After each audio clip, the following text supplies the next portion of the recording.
ये एनीमे कितना ज्यादा मस्त है, ये कुछ ही देर में तुम्हें समझ आ जाएगा। अगर मैं बात करूं अभी कुछ मंथ्स पहले हमने जितने भी सीरीज की थी, तो उसमें से अगर हम सोलो लेवलिंग को हटा दे तो बाकी सारी सीरीज में ये एनीमे सीरीज ज्यादा अच्छी है। तो कहानी की शुरुआत में बहुत ही बेसिक चीज से शुरू होती है। हमारा मेन कैरेक्टर शिन एक ऑफिस वर्कर है। आज जब वो घर लौट रहा था तो उसके दिमाग में यही सवाल था कि ये काम वो कब तक करेगा। इसी सवाल के चक्कर में गलती से वो रोड से सिग्नल के बाद भी रास्ते पर आ गया और एक लेजेंडरी ट्रक से जाकर टकरा गया, जिसने उसकी सोल को एक दूसरे वर्ल्ड में ट्रांसफर कर दिया। इस वर्ल्ड में वो एक बच्चे की बॉडी में आया था, जो बच्चा लगभग मरने की कगार पर था। खैर एक ओल्ड मैन ने वहां आकर उसे बचा लिया। अब इस वर्ल्ड में हमें पता चलता है कि मैजिक एग्जिस्ट करता है, लेकिन शिन के पेरेंट्स एग्जिस्ट नहीं करते।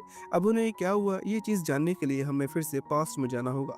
पास्ट में आने के बाद हमें ओलिविया नाम की एक आदमी मिलता है, जो कि असल में शिन का फादर है, लेकिन अभी तक शिन ने जन्म नहीं लिया है। ये एक समय पर इस दुनिया का सबसे ग्रेटेस्ट डीमन हंटर हुआ करता था, लेकिन बाद में इसे एक हॉट लड़की मिली जो कि इसकी वाइफ बन गई, और तब से जिस गांव में रह रहा है उस गांव के लोगों की मदद कर रहा है। ये गांव एक समय पर भुखमरी से जूझ रहा था, लोगों के पास खाने के लिए कुछ भी नहीं था। इसी कारण से इसने फार्मिंग शुरू की, उन्हें खाना प्रोवाइड किया और लॉर्ड बनकर गाँव को इतने अच्छे से चलाया कि अब सब लोग अपनी लाइफ इजिली जी पा रहे हैं। मैंने पहले ही बताया था ओलिविया की लाइफ में बहुत सारी प्रॉब्लम्स थी, लेकिन सबसे अच्छी चीज ये थी कि वो उसकी हॉट प्रेग्नेंट वाइफ का कोई नाम नहीं है। एक दिन अचानक ही ओलिविया को एक लेटर मिलता है जो कि किंग की तरफ से आया था, जिसमें उसे किंगडम बुलाया है। ओलिविया ये बात तुरंत ही अपने नेमलेस हॉट वाइफ को बताता है, लेकिन उसकी वाइफ को उसकी चिंता हो रही थी। वो कह रही थी कि तुम वहाँ संभल कर जाओ, क्योंकि तुम पर हमला हो सकता है। ये हमला उसमें से कुछ नोबल्स करवा सकते हैं जिन्हें ओलिविया से खतरा है। असल में ओलिविया एक अच्छा आदमी है और वो बहुत ही अच्छी तरह से इनके विलेज को चला रहा है। इसी वजह से कुछ नोबल्स को डर है कि आगे चलकर किंग उसे एक बड़ी पोजीशन दे सकते हैं, इसलिए वो ओलिविया को खत्म करना चाहते हैं, वो भी बिना किसी की नजरों में आए। यही बात वो अपनी वाइफ से सुनने के बाद ओलिविया उसे समझाता है कि उसे चिंता करने की जरूरत नहीं है। वैसे तो उसे खतरा नहीं है,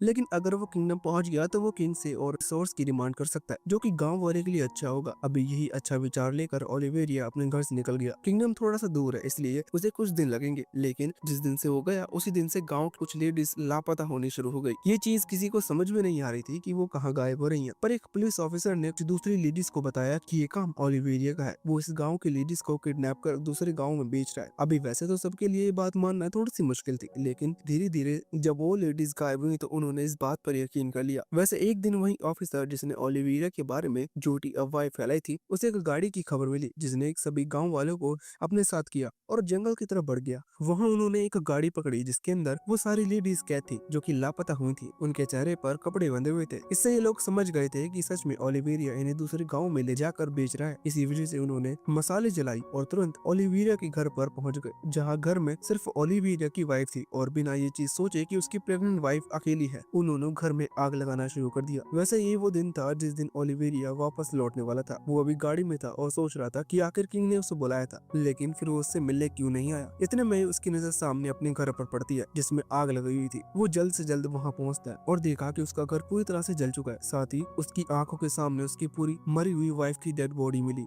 वैसे वही पीछे वो जानवर लोग मतलब गाँव वाले भी थे जो की बार बार कह रहे थे कि आखिर तुमने ऐसा क्यों किया। वो तो भला हो उस पुलिस ऑफिसर का जिसने ओलिविया की सच्चाई उन्हें बता दी, पर ओलिविया जवाब देता है कि उनके गांव में कोई भी पुलिस एग्जिस्ट नहीं करती। ये सुनकर गांव वाले भी सोच में पड़ गए। उन्होंने भी सोचा कि ये बात सही है, क्योंकि जो आदमी उनकी मदद कर रहा था वो आज से पहले कभी गांव में देखा ही नहीं गया। खैर ओलिविया को सारी बात समझ में आ चुकी थी। वो समझ गया था कि ये नोबल्स का काम है, लेकिन वो नोबल्स से गुस्सा नहीं है क्योंकि वो कुछ भी कर सकते हैं, वो है ही बुरे। पर एक गाँव वाले जिनके लिए ओलिविया ने अपना सब कुछ गवा दिया, उन्होंने वो चीज छीन ली जिससे वो दुनिया में सबसे ज्यादा प्यार करता था। इसी कारण से ओलिविया गांव वालों की तरफ मुड़ते हुए कहता है कि वो उन सभी को खत्म कर देगा। ऐसा कहते हुए अभी उसकी आंखों में आंसू थे और अचानक ही वो बहुत ही तेजी से चीखता है, जिसके बाद उसकी बॉडी से एक एनर्जी निकलती है जिससे उस गाँव के साथ साथ आसपास के पूरे जंगल तबाह हो जाता है। और यही पहली बार एक ह्यूमन ने एक डीमन में ट्रांसफॉर्म कंप्लीट किया, मतलब ओलिविया अब एक डीमन बन चुका है। खैर वो तो वहाँ से चला गया, लेकिन उसे ये चीज नहीं पता थी कि उसकी नेमलेस हॉट वाइफ ने एक बच्चे को जन्म दिया है, लेकिन वो भी मरने वाला था। पर थैंक्स उस बूढ़े अंकल का जिसने शिन को बचा लिया। वैसे इस सीन के बाद से टोटल 8 साल बीत चुके हैं और अब शिन भी 8 साल का हो चुका है। वो वैसे तो कई तरह के अलग अलग मैजिक इस्तेमाल कर सकता है, लेकिन वो ये बात सीक्रेट ही रखता है जिससे कि वो एक ऑर्डिनरी बच्चा लगे। पर उसके ग्रैंडफादर मतलब उसी ओल्ड मैन को ये चीज पता है कि शिन कोई मामूली बच्चा नहीं है, क्योंकि शिन बिना इनकेंटेशन की भी पावरफुल मैजिक स्पेल को भी इस्तेमाल कर सकता है, वो भी कम उम्र में। उसकी ग्रैंडफादर का नाम मैरलिन है, साथ ही उसकी ग्रैंडमदर भी है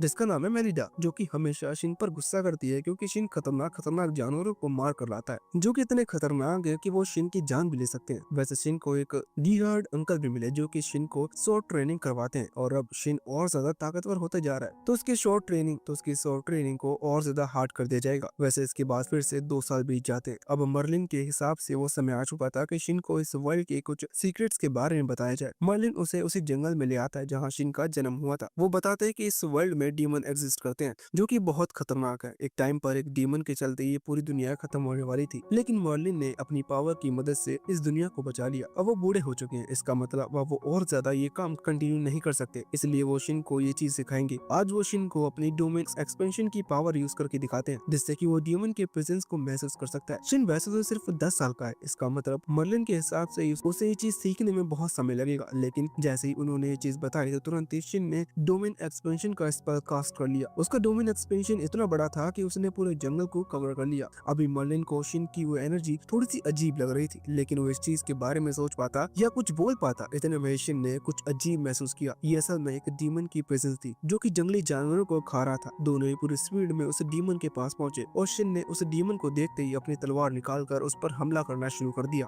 वो डीमन साइज में बहुत ज्यादा बड़ा था, इस कारण से मर्लिन शिन को पीछे हटने का कह रहा था, पर शिन नहीं रुकता। वो डीमन यहाँ शिन को खत्म कर देता है, लेकिन अचानक से ही शिन ने अपने एन्चेंटेड शूज का इस्तेमाल करते हुए खुद की स्पीड को और डायरेक्शन को चेंज किया और एक स्वॉर्ड स्ट्राइक के साथ उस डीमन का सर गर्दन से अलग कर दिया और वो खत्म हो चुका था। अभी मर्लिन ये चीज देखकर बहुत ज्यादा हैरान था क्योंकि उन्होंने पहली बार किसी डीमन को सिर्फ एक स्वॉर्ड स्ट्राइक में खत्म होते हुए देखा था। वो शिन से पूछते हैं कि आखिर उसने एन्चेंटमेंट कैसे पूरी की। शिन कुछ नहीं बताता। अब सीन रात पर आता है जहाँ शिन सो चुका था, लेकिन मर्लिन, मेलिडा और माइकल तीनों बैठकर बात कर रहे थे। मर्लिन कह रहे थे कि भले ही हमने शिन को हमारे ग्रैंड चिल्ड्रन की तरह पाला है, लेकिन असलियत बताने का समय आ चुका है क्योंकि शिन की उम्र 10 साल की हो चुकी है और उसे पता चलना चाहिए कि अगले दिन जब शिन माइकल के साथ सोलो ट्रेनिंग कर रहा था तब मर्लिन उसे अपने साथ लेकर जाता है और बताता है कि वो उनका ग्रैंड चाइल्ड नहीं है। वो कहते हैं कि उन्हें नहीं पता कि शिन ने अपनी डेड मदर की बॉडी से जन्म कैसे लिया, लेकिन ये एक मिरेकल से कम नहीं है। वो कहते हैं कि मुझे माफ करना, मैं तुम्हारे पेरेंट्स के बारे में कुछ भी नहीं जानता। अभी उन्हें लग रहा था कि शिन ये सब सुनकर दुखी हो जाएगा, लेकिन शिन दुखी नहीं था। वो कह रहा था कि मेरे लिए आप ही मेरे फादर हो और आप ही मेरी मदर हो, इसलिए मुझे और किसी की जरूरत नहीं है। ये सुनकर मर्लिन रोने लग जाता है, पर ये खुशी के आंसू थे। वैसे इसके बाद यहाँ से करीबन 5 साल बीत जाते हैं,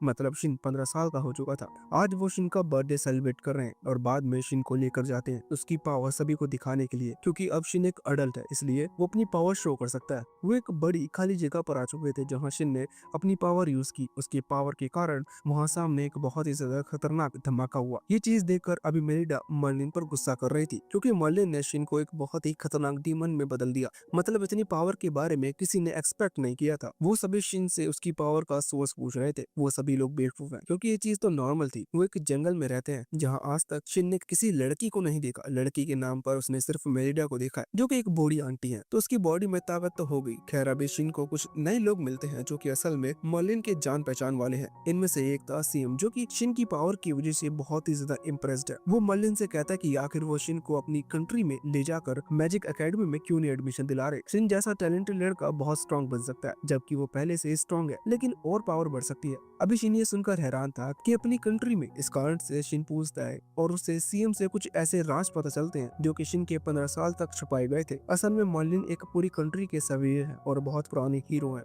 जिन्होंने इस पूरी धरती को बचाया था। दूसरी तरफ मेलिडा उन्हीं की टीम की एक दूसरी मेंबर हुआ करती थी जो कि बाद में मर्लिन से प्यार करने लगी और उनके बीच शादी हुई। शिन को ये चीज नहीं पता थी कि मर्लिन और मेलिडा शादीशुदा हैं। साथ ही शिन को पता चलता है कि माइकल असल में पूरी कंट्री का कमांडर है जो कि बहुत ज्यादा बड़ी पोजीशन पर है। शिन को आज बहुत ज्यादा झटका लगा है। खैर अब फाइनली वो एक किंगडम देखेगा, मतलब दूसरे लोगों से मिलेगा। इसी खुशी में मर्लिन और मेलिडा के साथ उनके मेंशन पहुंचा। मेंशन में एंट्री लेते ही उनका स्वागत कई सारे गार्डों ने किया। अभी इतने सारे लोगों को देखकर शिन हैरान था। मतलब सोचने वाली बात है कि ये बूढ़े लोग जंगल में रह रहे हैं जबकि इनके पास इतनी ज्यादा फैसिलिटीज है। खैर अभी यहाँ पर कुछ काम थोड़े सुलझाने होंगे, इसलिए मर्लिन और मेलिडा शिन से कहते हैं कि अगर वो किंगडम में घूमना चाहे तो आराम से घूम सकता है। ये सुनकर शिन चला गया वापस जगह देखने। रास्ते में वो फल वगैरह खाते हुए एक्सप्लोर कर रहा था। तभी वो एक सुनसान रास्ते पर पहुंचा जहाँ 3 सड़क छाप गुंडे प्लॉट डेवलप करने की तलाश में थे। उन्होंने एक लड़की को भी पकड़ लिया। शिन वहाँ आकर उसे बचाने वाला था, इसी वजह से वो तीनों गुंडे शिन पर हमला करने लगते हैं, लेकिन शिन उन्हें बहुत ही आसानी से हरा देता है। साथ ही तीसरे गुंडे का डैगर शिन के सिर्फ हाथ से थोड़ा लग गया जो कि स्टील का बना हुआ था। ये चीज देखकर वो लड़की शिन से बहुत ज्यादा इम्प्रेस थी। वो शिन से पूछते कि आखिर वो चाकू उसने अपने हाथ से कैसे तोड़ दिया, जिस पर शिन जवाब देता है कि उसके लिए उसके पास एक दूसरा चाकू है। ये बस एक नॉर्मल पिकअप लाइन थी। खैर तभी वहाँ दूसरी लड़की की एंट्री हुई। शिन उसे देखकर बहुत ज्यादा हैरान था क्योंकि इतने बड़े तो शिन ने वाटरमेलन आज तक नहीं देखे। वैसे बाद में ये लोग कैफे में बैठे थे जहाँ वो पहली लड़की मारिया शिन को शुक्रिया कहती है, साथ ही उसे दूसरी लड़की से इंट्रोड्यूस कराते हुए बताती है कि इसका नाम सिजिलियन है। वैसे शिन सिजिलियन से हाथ मिलाने के लिए आगे करता है तो वो शर्मा जाती है। खैर मारिया बताती है कि वो मैजिक एकेडमी में एडमिशन लेना चाहते हैं। साथ ही मारिया का सपना है कि वो मर्लिन और मेलिडा से मिलना चाहती है। मारिया के दिमाग में उनकी इमेज बहुत पुरानी वाली है क्योंकि वो बहुत ही पावरफुल हीरोज हुआ करते थे। वैसे इन लोगों को उन दोनों के सीक्रेट ग्रैंड चाइल्ड के बारे में भी पता है। इसी वजह से मारिया उस ग्रैंड चाइल्ड से मिलना चाहती है जिसे वो अपना फ्यूचर हस्बैंड ऑलरेडी मान चुकी है। खैर शिन जैसे ये बात सुनता है तो वो तुरंत ही उठकर वहाँ से चला जाता है क्योंकि वो नहीं चाहता कि उसकी आइडेंटिटी यहाँ पर लीक हो। वैसे शिन जब जा रहा था तो सिजिलियन की नजर शिन पर ही थी, जो देखकर मारिया उसे चिढ़ाते हुए कहती है कि क्या वो शिन को लाइक करने लगी है, जिस पर सिजिलियन कहती है कि बिल्कुल नहीं। तो मारिया कहती है कि ठीक है फिर शिन को मैं अपना बॉयफ्रेंड बना लूंगी, जिस पर सिजिलियन ने तुरंत ही मना कर दिया था। मतलब वो मारिया के ट्रैप में फंस गई। वैसे ये दोनों ही बिगड़ैल लड़कियां हैं। खैर अभी के लिए सीन चेंज होकर सीधा मैजिक एकेडमी पर आ गया था जहाँ शिन पहुंच चुका है। अभी वहाँ एक लिस्ट तैयार की गई जिसमें लिखा है कि कौन सा स्टूडेंट किस क्लास में जाकर एग्जाम देगा। ये एंट्रेंस एग्जाम होने वाली है। शिन अभी अपना नाम देख रहा था, इतने में ही एक लूजर लड़का जिसका नाम कर्ट है वो शिन से आकर साइड हटने का कहता है। शिन ने उसकी बात सुनी थी, इस वजह से वो शिन के कंधे पर हाथ रखकर उसे पीछे हटाता है, पर शिन उसके हाथ को पकड़कर मोड़ देता है और कहता है कि अगली बार से वो ऐसी गलती ना करे। असल में वहाँ लाइन लगी हुई थी और कर्ट लाइन के बीच में घुसने की कोशिश कर रहा था। कर्ट ये सुनकर शिन को धमकी देता है और कहता है कि क्या तुम मेरे बारे में जानते हो। जो सुनते हुए वहाँ एक दूसरे लड़के की एंट्री हुई जिसका नाम अगस्त था। नहीं, वो अगस्त में बॉर्न नहीं हुआ था, वो बस अनएक्सपेक्टेडली हो गया और उसके पेरेंट्स ने भी उसके बारे में कुछ प्लान नहीं किया, इसलिए उन्हें कैलेंडर में आगे पीछे कर जो महीना समझ में आया उन्होंने नाम रख दिया। अभी के लिए वो आगे बढ़कर उस कर्ट नाम के लड़की को समझाता है कि अगर वो ऐसी गलती करेगा तो शायद उसे एंट्रेंस एग्जाम में बैठने भी नहीं दिया जाएगा। जो सुनकर कर्ट वहाँ से चला गया। असल में इतनी शांति से इसलिए चला गया क्योंकि अगस्त असल में इस किंगडम का प्रिंस है। जब वो शिन को अपना नाम इंट्रोड्यूस करता है तो शिन भी ये चीज पहचान चुका था। वहीं हम मारिया और सिजिलियन को देखते हैं जो कि शिन को अभी अगस्त के साथ इतना फेमिलियर बात करते हुए देखकर हैरान थी। वो सोच रही थी कि आखिर शिन है कौन जो प्रिंस के साथ इतना नॉर्मल बात कर रहा है। खैर अगले सीन में इनकी राइटिंग एग्जाम शुरू होती है जो कि ज्यादा कुछ स्पेशल नहीं था। उन्होंने पेपर वगैरह पर सब जवाब वगैरह लिखे और सीन सीधा प्रैक्टिकल एग्जाम पर आ गया जहाँ उनके सामने सब्जेक्ट थे जिन्हें अपने मैजिक से डिस्ट्रॉय करना था, या यूँ कह लो कि अपनी मैजिक पावर का यूज करके दिखाना था। वहाँ जो इंस्ट्रक्टर थी वो एक एक करके सभी लोगों को आगे बुलाती है। पहले लड़का जब आगे आता है तो शिन अभी बहुत ही एक्सीडेंटल से उसे देख रहा था क्योंकि शिन पहली बार किसी दूसरे पर्सन को मैजिक यूज करते हुए देख रहा है सिवाय मर्लिन के। वो लड़का थोड़ा सा डांस करता है जिसे ये लोग इनकैंटेशन कहते हैं और फिर अपनी फायर बॉल रिलीज करता है जो कि किसी काम की नहीं थी। शिन अब ये चीज देखकर बहुत ज्यादा डिसअपॉइंट हो चुका था। खैर वो दूसरे से एक्सपेक्ट कर रहा था लेकिन वो सभी भी सेम उसी तरह से नाच गाना कर बहुत ही वाहियात लेवल का मैजिक दिखाते हैं। अब जब शिन की बारी आती है तो इंस्ट्रक्टर उसे समझाती है कि उसे अपने मैजिक पर कंट्रोल रखना होगा क्योंकि वो जानते हैं कि शिन इस पूरे किंगडम एरिया को भी डिस्ट्रॉय कर सकता है। शिन कहता है कि ठीक है मैं ऐसा जरूर करूंगा और फिर अपने मैजिक को कंट्रोल करते हुए वो बहुत कम पावर यूज कर हमला करता है, लेकिन फिर भी सामने की दीवार डिस्ट्रॉय हो चुकी थी। साथ ही वहाँ एक बहुत ही तेज धमाका हुआ जिससे कई लोगों को उनकी ऑर्गेज्म मिल गई। सच में देखकर तो यही लग रहा था। खैर सामने की पूरी दीवार डिस्ट्रॉय करने के बाद शिन ने उस इंस्ट्रक्टर से कहा कि मैंने अपनी पावर को कंट्रोल करने की कोशिश की, जिस पर वो इंस्ट्रक्टर बोलती कि हाँ तुमने जरूर की होगी। वैसे इसके बाद सीन कुछ दिन बाद पर आता है। हम देखते हैं कि रिजल्ट आ चुके थे जिसमें सबसे ज्यादा मार्क्स शिन और अगस्त को मिले थे। इस वजह से वो बहुत ज्यादा खुश है। बाद में शिन को उसका आइडेंटिफिकेशन कार्ड दिया जाता है और साथ ही ड्रेस भी दी जाती है। अभी वो जो लेडी शिन को ड्रेस दे रही थी वो शिन को समझाती है कि वो अपनी ड्रेस के साथ कोई भी छेड़छाड़ ना करे क्योंकि इस ड्रेस पर खास तरह के इनकैंटेशन स्पेल और कुछ डिफेंसिव स्पेल लगे हुए हैं। ये चीज सुनने के बाद शिन के चेहरे पर स्माइल थी क्योंकि शिन को छेड़छाड़ ना करने को कहा गया है और उसे ऐसे कामों में मजा आता है। अगले सीन में हम देखते हैं कि कर्ट को जब पता चला कि शिन के सबसे ज्यादा मार्क्स आए हैं तो उसे अब इस चीज पर बहुत ज्यादा गुस्सा आ रहा था। असल में वो जेलस फील कर रहा था और उसे लगता है कि शिन ने चीटिंग किया और दूसरी तरफ शिन अभी अपनी ड्रेस खोलकर उस पर बनाए गए पुराने सारे स्पेल हटा रहा था जिससे कि वो खुद के नए पावरफुल स्पेल उस पर इंचेंट कर सके। हालांकि ये काम बहुत ज्यादा मुश्किल था क्योंकि शिन बहुत सारे स्पेल उस पर कास्ट कर रहा था, पर फिर भी वो कामयाब हुआ जिस कारण से उसकी खुशी का कोई ठिकाना नहीं था और वो रात को चिल्ला पड़ा सेलिब्रेट करने के लिए। उसकी आवाज सुनकर उसकी ग्रैंडमा मेलिडा वहाँ पहुंची जिन्होंने शिन पर गुस्सा किया और जब बाद में उन्हें ये पता चला कि शिन ने स्कूल यूनिफॉर्म पर बने हुए स्पेल को हटाकर अपने स्पेल लगा दिए तो उन्होंने और ज्यादा गुस्सा किया क्योंकि ये काम इलीगल था, उसने नियमों को तोड़ा है। खैर फिर भी वो ज्यादा कुछ नहीं कहती। अगले दिन जब स्कूल सेरेमनी थी तब वो शिन को समझाती कि उसने अपने ड्रेस के साथ जो कुछ भी किया है इस बारे में वो किसी को और ना बताए। इस पर शिन ने हाँ कर दी थी। तभी वो लोग देखते हैं कि दूसरी बड़ी फैमिली के लोग अभी उन्हीं की तरफ भागते हुए आ रहे हैं, क्योंकि मेलिडा और मर्लिन बहुत समय बाद सिटी लौटे हैं। वैसे इसके बाद सीन सीधा सेरेमनी वाले टाइम पर शिफ्ट होता है, जब सभी को स्पीच देने के लिए बुलाया जा रहा था। जब शिन का नाम लिया जाता है तो शिन की आइडेंटिटी के बारे में बताया जाता है कि वो असल में मेलिडा और मर्लिन का ग्रैंडसन है। ये सुनकर अभी मारिया और सिसिलियन दोनों ही बहुत ज्यादा शॉक थे, पर उन्हें डाउट तो था कि शिन किसी अच्छी फैमिली से बिलोंग करता है, पर उन्होंने सोचा नहीं था कि वो इतनी बड़ी फैमिली से बिलोंग करता होगा। खैर, अब फायदा उठाने का समय था। जैसे ही स्पीच वगैरह खत्म हुई तो मारिया और सिसिलियन शिन के पास आए। उन्होंने शिन को बताया कि एक लड़का है जो कि सिसिलियन को परेशान कर रहा है, क्योंकि वो बड़ी फैमिली से बिलोंग करता है। क्या शिन उसकी मदद करेगा? शिन को जैसे ये बात पता चली कि जिस लड़की को वो लाइक करता है उसे कोई दूसरा लड़का परेशान कर रहा है, तो शिन ने तुरंत उस लड़के के बारे में पूछा। इतने में वो लड़का खुद वहाँ चलकर आ गया। ये और कोई नहीं बल्कि कर्ट था।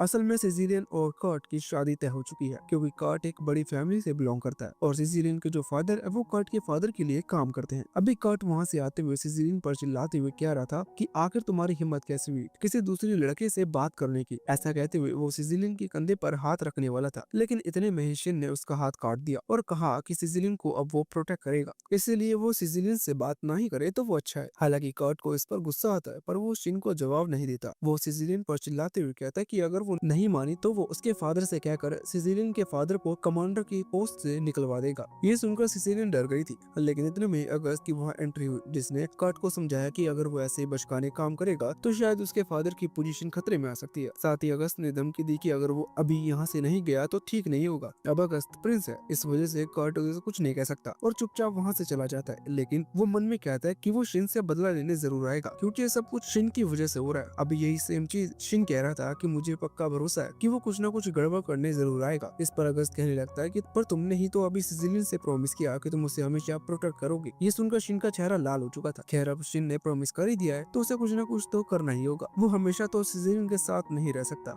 मतलब वो रहना तो चाहता है लेकिन अभी के लिए ये चीज पॉसिबल नहीं है। इसलिए उसने फैसला किया कि वो सिसिलियन की ड्रेस पर भी अपनी ड्रेस की तरह कुछ खास डिफेंसिव और हीलिंग टाइप इंकैंटेशन स्पेल कास्ट करेगा, जिसके लिए वो सिसिलियन को घर ले जाना चाहता था। अभी मारिया, अगस्त और उसके दो दोस्त लकी और जूलियस वो भी साथ चलने की डिमांड करते हैं। अभी बात सुनकर अगर तुम्हारे दिमाग में कोई गलत चीज आ रही हो तो ऐसा बिल्कुल भी नहीं है। वो घर पर ग्रुप स्टडी करने के लिए बिल्कुल भी नहीं जा रहे। खैर, अगले सीन में वो शिन के घर पर पहुंच चुके थे, जहां सबसे पहले उनकी मुलाकात मेलिडा और मर्लिन से हुई। शिन को अभी परमिशन लेने की जरूरत है। वो मेलिडा से कहते हैं कि क्या वो सिसिलियन की ड्रेस पर भी सेम अपनी ड्रेस की तरह इंकैंटेशन स्पेल कास्ट कर सकता है, सिर्फ सिसिलियन के अच्छे के लिए। इस चीज पर मेलिडा को प्रॉब्लम नहीं थी, लेकिन वो सिसिलियन से कहते हैं कि देखो, उन स्पेल के कास्ट हो जाने के बाद तुम्हारी ड्रेस एक नेशनल ट्रेजर की तरह बन जाएगी। क्या तुम इस चीज के लिए तैयार हो? जिस पर सिसिलियन ने तुरंत ही मना कर दिया। वो कहती है कि मैं शिन का फायदा नहीं उठाना चाहती। शिन ने मुझे प्रॉमिस किया था कि वो मुझे प्रोटेक्ट करेगा, इसलिए जब वो मेरे साथ है तब तक मुझे प्रोटेक्ट कर सकता है। मुझे इस तरह की कोई भी कीमती चीज उससे नहीं लेनी। इतना कहकर वो वहाँ से जाने लगी, पर मेलिडा उसे रोकने को कहती है। वो कहती है कि वो बस उसका टेस्ट ले रही थी, ये देखने के लिए कि कहीं सिसिलियन शिन का एडवांटेज तो नहीं उठा रहे। हालांकि ये सुनकर सिसिलियन की आंखों में थोड़े थोड़े आंसू भी आने लगे थे। जो देखकर शिन कहता है कि उसे इस चीज से कोई फर्क नहीं पड़ता। वो जानता है कि सिसिलियन उसका फायदा नहीं उठा रही, जबकि वो तो चाहता है कि वो उसका फायदा उठाए। खैर, सिसिलियन ने बाद में दूसरे कमरे में जाकर अपने कपड़े चेंज कर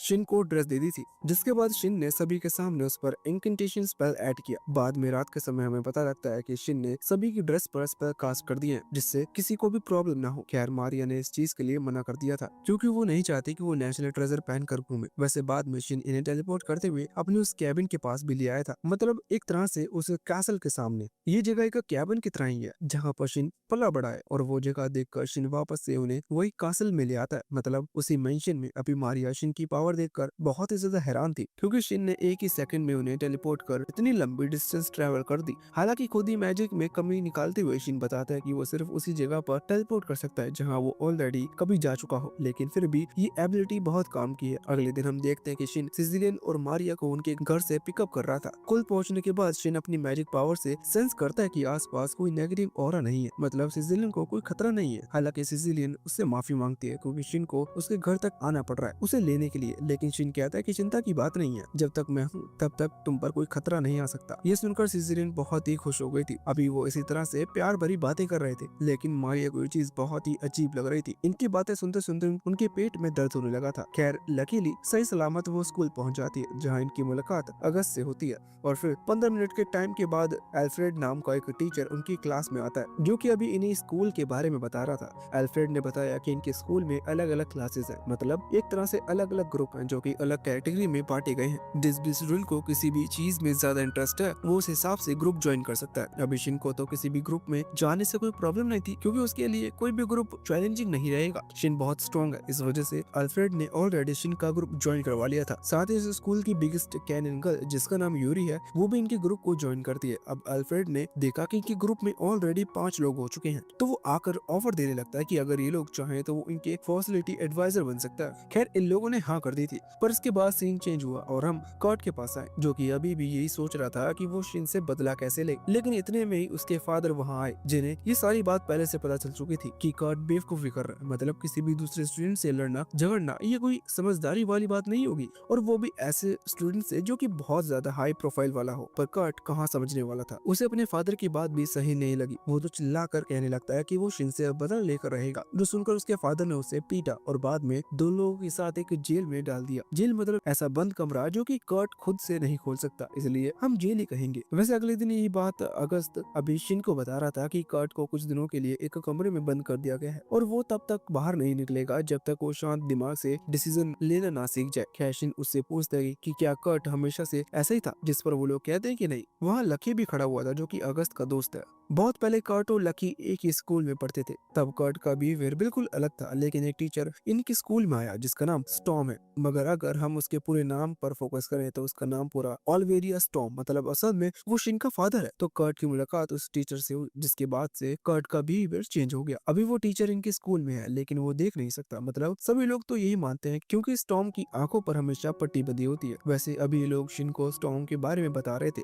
तभी सीन स्टॉर्म पर आया जो कि उस कमरे में पहुंच चुका था जहां कर्ट को बांध दिया गया है। वो वहां आकर कर्ट से कहता है कि आखिर वो क्या चाहता है, जिस पर कर्ट का यही जवाब था कि वो सिर्फ शिन से बदला लेना चाहता है। जो सुनकर स्टॉर्म ने उसे डेमोनिक पावर दी जिसके कारण अब कर्ट एक डीमन में बदल चुका था। हालांकि वो सोच समझ सकता है, मतलब उसे शिन से बदला लेना, ये चीज अभी भी उसके दिमाग में है। वैसे वहाँ स्कूल में शिन और उसके दोस्त जब क्लास की तरफ जा रहे थे तभी रास्ते में शिन को डेमोनिक एनर्जी महसूस हुई। जब उसने झाड़ियों की तरफ देखा तो वहाँ सिर्फ कर्ट खड़ा हुआ था। खैर उसका बिहेवियर अलग था, वो शिन से कह रहा था कि मैं तुमसे बदला लेने आया हूँ। अचानक उसने यहाँ पर हमला कर दिया। उसने फायर बॉल से हमला किया था जिसे रोकने के लिए शिन एक शील्ड बैरियर को क्रिएट किया, पर फिर भी ये फायर बॉल अटैक बहुत ही ज्यादा खतरनाक था। इस कारण से शिन के हाथ जलने लगे थे। शिन मारिया और सिजिलियन से कहता है कि वो भी अपना मैजिक कास्ट कर उसकी मदद करे। असल में उन्होंने ऐसा किया जिसके कारण किसी तरह से शिन ने उस फायर बॉल को रोक लिया था। हालांकि शिन के हाथ बहुत ही बुरी तरह से जल चुके थे, पर अपनी अनचेंटेड ड्रेस के कारण ऑटो हीलिंग से उसके हाथ ठीक हो गए। वैसे हर बार की तरह अगस्त यहाँ आगे आकर कर्ट को समझाता है कि अगर उसने फिर से इस तरह से इन पर हमला किया तो अटेम्प्ट टू मर्डर के लिए उस पर बहुत बड़ी कार्रवाई की जा सकती है। पर कर्ट अब डीमन के कब्जे में है, मतलब आखिरी चीज जो उसे याद है वो यही है कि उसे शिन से बदला लेना है, बाकी उसे कुछ भी नहीं पता। इस कारण से वो अजीब तरह से बिहेव करने लगा था। कर्ट की आंखें लाल हो चुकी थी और ऐसा लग नहीं रहा था कि उसकी बॉडी में से एक भी बोन बची हुई हो। ये देखते हुए शिन अगस्त से कहता है कि वो सभी लोगों को यहाँ से लेकर जाए जब तक शिन खुद कर्ट को संभालेगा। ये सुनकर अगस्त तुरंत ही सभी लोगों को ले गया और शिन ने फैसला किया कि अब अपनी पूरी पावर से लड़ेगा। तभी कर्ट ने हमला करना शुरू कर दिया। कर्ट भी बहुत पावरफुल अटैक्स का इस्तेमाल कर रहा था जिनसे बचने के लिए शिन को भी प्रॉब्लम्स हो रही थी क्योंकि कर्ट की पावर कई गुना बढ़ चुकी थी।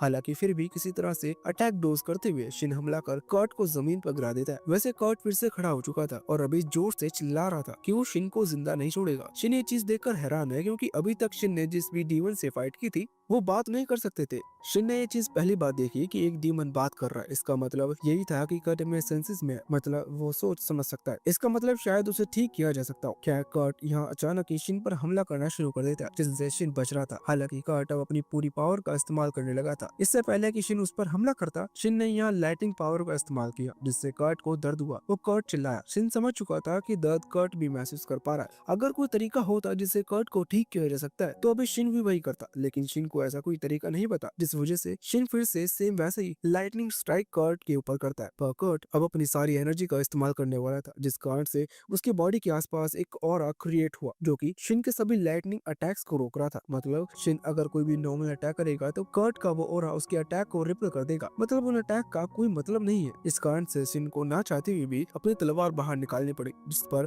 उसने अपने एक खास स्पेल का इस्तेमाल किया और बाद में अपने शूज पर भी कुछ इंकेंटेशन स्पेल कास्ट करते हुए सीधा कर्ट पर हमला कर दिया। उसने एक बहुत ही पावरफुल स्ट्राइक अटैक किया और कर्ट की गर्दन अलग कर दी। उसने यहाँ कर्ट की जान ले ली थी, जिस वजह से अंदर ही अंदर शिन को एक झटका लगा था। हालांकि अगर शिन ऐसा नहीं करता तो कर्ट का वो अटैक उस पूरे स्कूल को उड़ा सकता था। वैसे तभी शिन के सभी दोस्त वहाँ आ गए। अभी सिसिलियन तो शिन की बॉडी चेक कर रही थी कि कहीं उसके किसी औजार को चोट तो नहीं आई। वही दूसरी तरफ मारिया हैरान है क्योंकि शिन ने एक डीमन को हरा दिया, जो कि अपने आप में ही एक बहुत ही बड़ी बात थी। खैर दूसरी तरफ वहाँ ओलिवेरिया स्टॉर्म अभी ये पूरी फाइट देख रहा था। हालांकि वैसे तो उसका सब्जेक्ट मारा गया, मतलब कि कर्ट मारा गया, लेकिन फिर भी उसके हिसाब से वो अपने काम में पास हो चुका है क्योंकि उसे अपना बेटा मिल गया। वैसे शिन जब वापस अपने मेंशन पहुंचता है तो वहाँ आकर वो सीएम को देखता है, जो कि असल में इस पूरे किंगडम का किंग है। ये चीज पहले मुझे नहीं लगी थी, पर असल में वो किंग ही है। यह उसका गार्ड शिन को बताता है कि शिन को एक बहुत बड़ा अवार्ड दिया जाने वाला है। ये अवार्ड बहुत पहले मर्लिन और मेलिडा को भी मिला था जब उन्होंने एक बहुत पावरफुल डीमन को मारा था। अभी वैसे तो मर्लिन इस अवार्ड के खिलाफ है क्योंकि उन्हें लगता है कि सीएम का इसके पीछे कोई पॉलिटिक्स का रीजन है, पर सीएम कहता है कि ऐसा नहीं है। ये अवार्ड मेलिडा और मर्लिन को भी मिला था और इससे उनके जो किंगडम के लोग हैं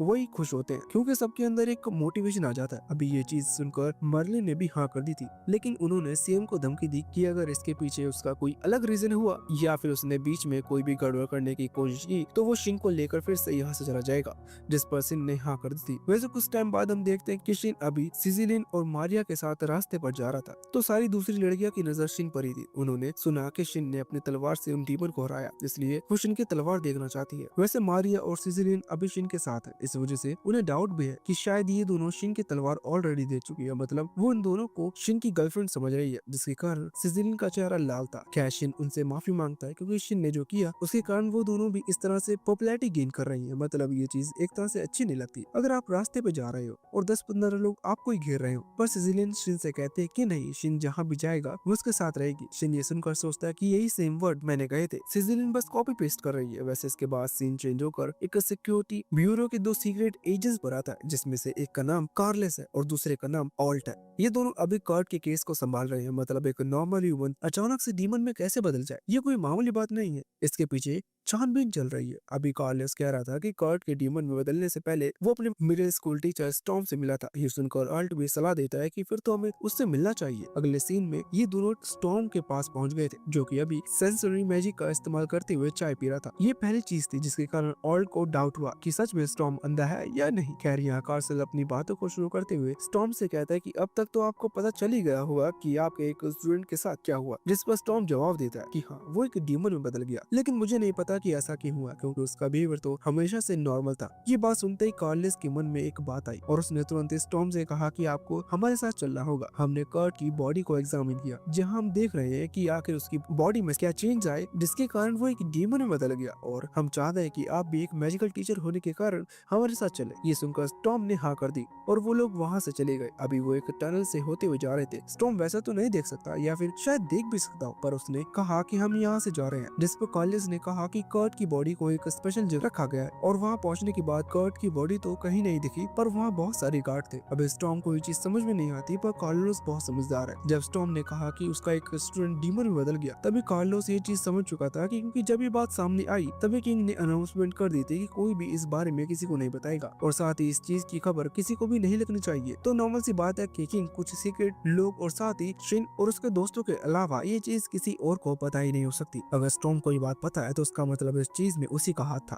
कार्लोस उससे पूछता है कि आखिर तुमने उसे डीमन में कैसे बदला, जिस पर स्टॉर्म जवाब देता है कि अब जब तुम लोगों को पता चली गया है कि कर्ट मेरे एक एक्सपेरिमेंट का हिस्सा है तो अब मुझे छुपाने की जरूरत नहीं। खैर स्टॉर्म कहता है कि इस किंगडम में मेरे सारे एक्सपेरिमेंट अब पूरे हो चुके हैं, इसलिए मुझे और एक्सपेरिमेंट करने की जरूरत नहीं। वैसे स्टॉर्म ने जैसे ये चीज एडमिट की तो तुरंत ही अलर्ट ने अपने सभी साथियों से अटैक करने का कह दिया। जब इनके बीच फाइट शुरू हो रही थी तो वहाँ एक धमाका हुआ। ये धमाका उनके हमलों की वजह से हुआ था, जिसके पास की दीवार दीवार टूट चुकी थी। उसी समय शिन उसके दोस्त दीवार के दूसरी तरफ से गुजर रहे थे। धमाके की आवाज सुनकर शिन और अगस्त वहां पहुंच जाते हैं। अभी शिन सामने स्टॉर्म को देखता है। शिन ने सुना था कि एक टीचर है जिसकी आंखों पर पट्टी बंधी है और वही कर्ट से आखिरी बार मिला था। इस वजह से शिन अगस्त से पूछता है कि क्या यही वो टीचर है। अभी जब अगस्त कह रहा था कि तब स्टॉर्म ये चीज खुद एडमिट करता है कि वही कर्ट से मिलने गया था और उसी की वजह से कर्ट एक डीमन में ट्रांसफर हुआ क्योंकि ये उसके एक एक्सपेरिमेंट का हिस्सा था। ये चीज सुनकर शिन को बहुत गुस्सा आ गया और वो तुरंत ही हमला करने के लिए आगे बढ़ गया। अभी शिन अपने मैजिक का इस्तेमाल कर रहा था, लेकिन स्टॉर्म को हराना इतना ज्यादा आसान नहीं है। खैर शिन जमीन पर एक स्पेल क्रिएट करते हुए बहुत सारे स्पाइक्स जमीन से निकालता है, लेकिन धमाके के बाद स्टॉर्म हवा में आ गया था और अभी वहीं पर था, जिस वजह से वो स्पाइक्स उसे ज्यादा हर्ट नहीं कर पाते। खैर शिन अपने एयर जेट शूज का इस्तेमाल करता है, मतलब वो शूज जिस पर उसने इंकेंटेशन स्पेल का इस्तेमाल किया है। अभी अपनी स्पीड बढ़ाने के बाद शिन ने फायर आर्म पंच का इस्तेमाल करते हुए हमला किया, लेकिन स्टॉर्म ने भी अपनी एनर्जी को रिलीज किया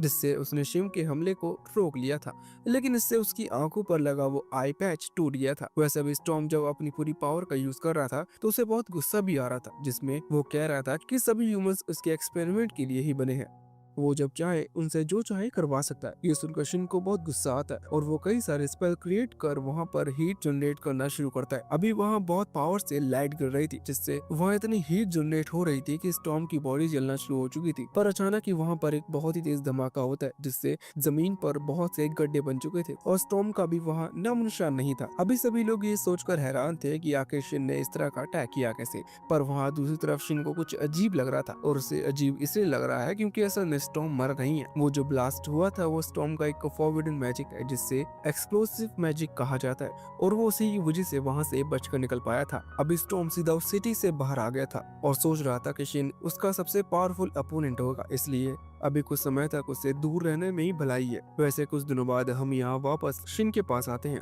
तो देखते हैं कि शिन जब अपने दोस्तों के साथ जा रहा था तो अगस्त को ये सारी बात बताता है। वो कहता है कि उसकी जो हीट रेस है वो इन्हें कितनी भी यूज कर ले, लेकिन वो कभी एक्सपोर्ट नहीं करेंगी। तब धमाका हुआ था, इसका मतलब वो धमाका जानबूझकर स्टॉर्म ने किया था, हमें बताने के लिए कि वो मारा जा चुका है जबकि वो जिंदा है। इस पर अगस्त कहता है कि तुम सही कह रहे हो, ऐसा हो सकता है, लेकिन तुम्हें चिंता करने की जरूरत नहीं। अगर हम ये चीज किंग को बताते हैं तो वो तुम्हारी मदद जरूर करेंगे क्योंकि तुम स्टॉर्म के लिए सबसे बड़ा खतरा हो। वैसे अगस्त भी एक प्रिंस है, इसलिए कुछ डिसीजंस वो भी बना सकता है। अभी शिन को कुछ वेपन्स की जरूरत है, इसलिए वो उसे एक बड़ी सी ब्लैक स्मिथ शॉप पर लेके जाता है जहाँ का बॉस हेराल्ड अभी अपने सभी वर्कर्स पर चिल्ला रहा था। जब वो अगस्त को देखता है तो घबरा कर उसका स्वागत करने लग जाता है। वैसे अगस्त बताता है कि वो आज यहाँ खुद के लिए नहीं बल्कि शिन के लिए आया है। वो इंट्रोड्यूस कराता है कि शिन ग्रेटेस्ट वॉरियर का ग्रैंडसन है और आज वो हेराल्ड और उसकी शॉप से कुछ वेपन्स खरीदना चाहता है। ये सुनकर हेराल्ड बहुत हैरान और खुश हो चुका था। वो कह रहा था कि उसके वर्थलेस लाइफ में कुछ तो उसने उखाड़ा। खैर अभी इसी समय दूसरी तरफ एक दूसरे एम्पायर में जेस नाम का एक यूजलेस आदमी किंग को समझा रहा था कि जो शिन वाला एम्पायर है वहाँ पर बहुत डेमोनिक अटैक्स हो रहे हैं और ये लोग अभी इस चीज में बिजी हैं, इसलिए ये सही मौका है उन पर हमला करने का। वहाँ के एम्पायर को भी ये बात सही लगती है और वो शिन के एम्पायर पर हमला करने की प्लानिंग करने लगते हैं। वैसे अब इसके बाद हम वापस से शिन के पास आते हैं जो कि हेराल्ड की शॉप से बाहर आ चुका था। अभी वो एक ज्वेलरी शॉप के बाहर आ चुके थे जहाँ शिन सोच रहा था कि वो सिसिलियन को क्या गिफ्ट दे। वैसे सबसे पहले उसके दिमाग में एक रिंग आती है जो सुनकर सिसिलियन हैरान थी क्योंकि उसे लग रहा था कि शायद शिन उसे प्रपोज करने वाला है। हालांकि जब वो ये चीज सोच रही थी तभी शिन कह पड़ता है कि मैं तुम्हारी एक्सेसरीज पर अगर डिफेंसिव मैजिक लगा दूं तो फिर मुझे तुम्हारी ज्यादा चिंता करने की जरूरत नहीं, वो एक्सेसरीज भी तुम्हें प्रोटेक्ट कर सकती है। ये सुनकर सिसिलियन डिसअपॉइंट हो चुकी थी। हालांकि ये चीज शिन ने भी नोटिस कर ली। अगले सीन में वो दोनों ही ज्वेलरी शॉप पर आए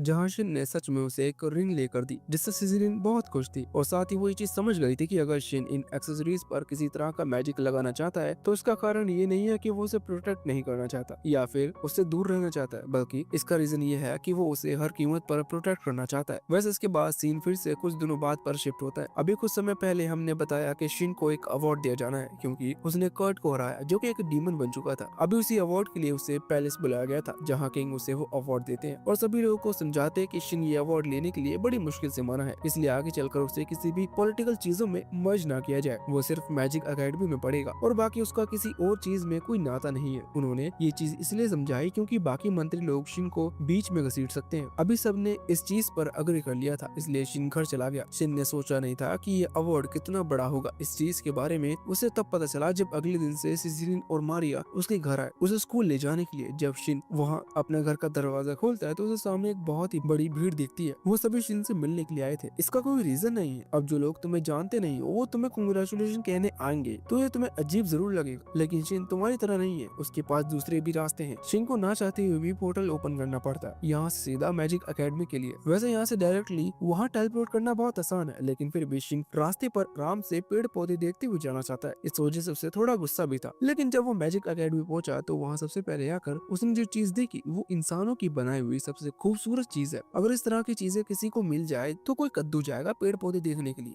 वैसे अभी ये चीज देखकर लेवल अप बाकी सभी लोगों का, क्योंकि डीमंस के हमले बढ़ते जा रहे हैं। शिन सभी दोस्तों को जमा करता है और उनसे कहता है कि उन सभी को लेवल अप करना होगा, मतलब अपनी पावर को बढ़ाना होगा। सबसे पहले ये चीज देखनी थी कि आखिर वो लोग कितनी मैजिक एनर्जी को होल्ड कर सकते हैं। सबसे पहले वो मारिया को आगे बुलाता है जो कि अपनी पावर से एक प्रोटेक्टिव शील्ड क्रिएट करती है, जो शायद बड़ी तो नहीं थी पर थी, मतलब दिखाई दे रही थी। शिन उस पर जैसे ही टच करता है तो समझ जाता है कि ये शील्ड मारिया के फेस से ज्यादा यूजलेस है। वैसे चीज तो वो डायरेक्टली नहीं कहता, पर फिर वो सिसिलियन को आगे बुलाता है और कहता है कि तुम बनाकर बताओ एक डिफेंसिव शील्ड। जब सिसिलियन ने अपनी पावर का इस्तेमाल किया तो वहाँ एक बैरियर क्रिएट हो गया जो कि मारिया की प्रोटेक्टिव शील्ड से ज्यादा थिक था। अभी सभी लोग ये चीज देखकर हैरान थे। शिन बताता है कि उसने जो अंगूठी सिसिलियन को दी है उसमें से उसने किसी भी तरह की एन्चेंटमेंट स्पेल का इस्तेमाल किया है, जिस वजह से ये बैरियर क्रिएट हुआ। वो बताता है कि उसके अटैक से बचने के लिए स्टॉर्म ने सेम बैरियर क्रिएट किया था। इसका मतलब अगर वो लोग इस तरह से बैरियर क्रिएट करना सीख लेते हैं तो वो लोग स्टॉर्म के कुछ हमलों को आराम से रोक पाएंगे। ये चीज अच्छी थी। खैर इसके बाद हम स्टॉर्म को देखते हैं जो कि अभी उसी दूसरी एम्पायर में है जहाँ का एम्पायर इस शिन वाले कैपिटल पर हमला करने की सोच रहा है। वैसे स्टॉर्म अभी अपने रिकवरी फेज में है, मतलब उसकी जो चोट है वो पूरी तरह से ठीक नहीं हुई है, लेकिन उसने ज्यादातर रिकवर कर लिया है। तभी वहाँ पर उस एम्पायर की बिगेस्ट कैनन प्लॉट गर्ल आती है जो कि स्टॉर्म को बताते हैं कि एम्पायर कैपिटल पर हमला करने की प्लानिंग कर रहे हैं। ये सुनकर स्टॉर्म खुश था क्योंकि अब वो अपने प्लान्स भी स्टार्ट कर सकता है। वैसे इसके बाद सीन वापस से शिन पर आता है जो कि अपने घर अपने दोस्तों को लेकर आ चुका था। अभी वो मर्लिन और अपनी ग्रैंड मदर को बता रहा था कि वो लोग मैजिक प्रैक्टिस कर रहे हैं। हालांकि शिन के दोस्तों को मैजिक सीखने में थोड़ी प्रॉब्लम हो रही है क्योंकि शिन के मैजिक स्पेल ऐसे हैं जो कि उन्होंने पहले कभी सुने भी नहीं। पर यहाँ पर मर्लिन सभी को एक खास पोर्टल क्रिएट करते हुए बताते हैं कि ये पोर्टल भी शिन ने क्रिएट करना उन्हें सिखाया है, मतलब ये शिन की ओरिजिनल स्पेल में से एक है। वो बताते हैं कि शिन विजुअलाइजिंग मैजिक का इस्तेमाल करता है, मतलब वो खुद से मैजिक क्रिएट करना जानता है और यही उसके अंदर खासियत है। वैसे तो ये बहुत अजीब चीज है, पर अगर इस मैजिक के मैकेनिज्म को सीखा जाए तो कोई भी शिन के मैजिक को बहुत इजीली यूज कर सकता है। इसका मतलब अगर वो सच में दिल लगाकर शिन के मैजिक को सीखते हैं तो वो स्ट्रॉन्ग बन पाएंगे, और वो भी इतने स्ट्रॉन्ग जितना स्ट्रॉन्ग किसी ने सोचा नहीं होगा। वैसे अगले दिन हम देखते हैं कि शिन अभी उसी वेपन शॉप पर आया हुआ था, मतलब हेलार्ड ब्लैकस्मिथ के पास, जिसने शिन के लिए वेपन तैयार कर दिया है। पर मुझे नहीं पता कि ये वेपन किस काम आने वाला है। उसने तलवार बना दी थी जिसमें एक बटन दबाते ही वो तलवार की जो ब्लेड है वो तलवार से बाहर निकल जाती है। अब मैं नहीं जानता कि इसका वो क्या करेगा, पर शिन को ये चीज पसंद आई थी। हालांकि ये सिर्फ अभी एक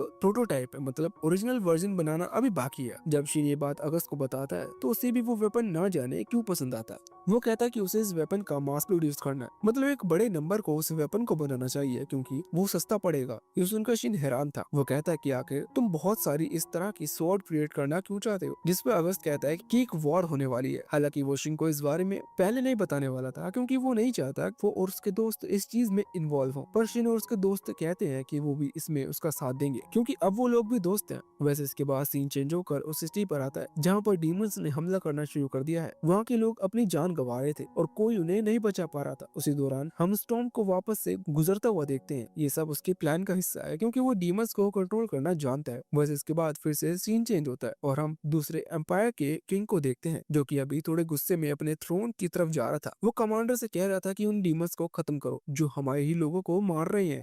खैर जब अपने थ्रोन के पास पहुंचता है तो वहाँ सामने थ्रोन पर स्टॉर्म को बैठा हुआ देखता है। अब स्टॉर्म यहाँ उसी रूलर को खत्म करने के लिए आया था। स्टॉर्म ने अपनी पावर से उसे एक ही जगह पर फ्रीज किया, कहा कि तुमने मुझे बहुत इंतजार करवाया। इतना कहकर उसने उस रूलर को ही उखाड़ दिया। इसका मतलब वो ही मारा गया और जिस सिटी पर वो डीमंस हमला कर रहे थे वहाँ पर रॉबर्ट पहुँचता है जो कि असल में किंग सीएम का आदमी है, या यूँ कह लो कि एक कमांडर है। वो आकर देखता है कि सिटी पूरी तरह से तबाह हो चुकी है। वहीं उसे स्टॉर्म की आवाज सुनाई देती है और सामने बहुत सारे डीमन भी ट्विस्ट दिखाई देते हैं, जिससे वो समझ जाता है कि इस सब के पीछे स्टॉर्म का हाथ है। जिसके बाद वो वहाँ से वापस लौट गया था और उसने वापस लौटकर किंग सीएम को ये सारी बात बता दी थी कि ये सब स्टॉर्म का किया धरा है। अभी बात ऑफिशियली सामने आ चुकी थी कि स्टॉर्म जिंदा है। इसका मतलब इन्हें कुछ न कुछ तो करना होगा अगर उन्हें खतरा टालना है। तो सभी लोगों को और ज्यादा स्ट्रॉन्ग बनाना होगा। इसी वजह से शिन और उसके सभी दोस्तों को ये बात बताई जाती है कि स्टॉर्म को सिटी में देखा गया है और इसी के चलते उन लोगों ने डिसीजन लिया कि इस स्कूल के मतलब मैजिक एकेडमी के जितने भी बच्चे हैं उन्हें ट्रेनिंग एकेडमी में भेजा जाएगा, जो कि आर्मी की ट्रेनिंग के लिए मशहूर है। वहाँ पर लोगों को इस तरह के डीमंस को खत्म करने के लिए ट्रेनिंग दी जाती है।